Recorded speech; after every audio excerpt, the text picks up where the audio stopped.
Rahul Mankoottathil MLA തെറ്റ് ചെയ്തിട്ടുണ്ടെങ്കിൽ ശിക്ഷിക്കപ്പെടണമെന്ന് K Muraleedharan. സർക്കാർ അന്വേഷണം ഒരിടത്തും എത്തിയിട്ടില്ല. അന്വേഷണം പൂർത്തിയാകുമ്പോൾ മറ്റു കാര്യങ്ങൾ പറയാമെന്നും കെ മുരളീധരൻ 24-ന്റെ ഫോർ ദ പീപ്പിൾ പരിപാടിയിൽ പറഞ്ഞു. ഇപ്പോൾ അദ്ദേഹം പാർട്ടിക്ക് പുറത്താണ്.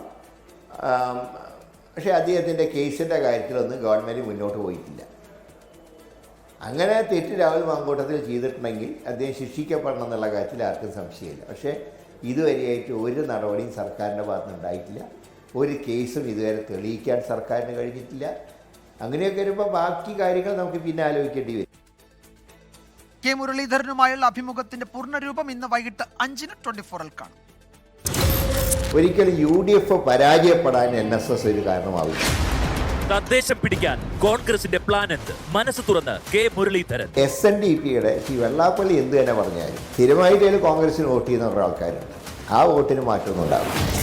കെ മുരളീധരൻ വരുന്ന നിയമസഭാ തെരഞ്ഞെടുപ്പിൽ മത്സരിക്കണോ വേണ്ടതെന്നൊക്കെ പാർട്ടി തീരുമാനിക്കും. ഈ പുനഃസംഘടനയിൽ കെ മുരളീധരൻ അതൃപ്തി ഉണ്ടായിരുന്നു എന്ന കാര്യത്തിൽ അതിർത്തിയുള്ള കാര്യം ഞാൻ തുറന്നു പറയാറുണ്ട്. ഫോർ ദ പീപ്പിൾ ഇന്ന് വൈകുന്നേരം 5 മണിക്ക് 24-ൽ. ലോകത്തെവിടെയായാലും ഏത് സമയത്തും 24 വാർത്തകളും ഓഗ്മെന്റഡ് റിയാലിറ്റി പാക്കേജുകളും എക്സ്പ്ലെയിനറുകളും വിശദമായി കാണാൻ ഞങ്ങളുടെ യൂട്യൂബ് ചാനൽ നിങ്ങൾക്ക് സബ്സ്ക്രൈബ് ചെയ്യാം.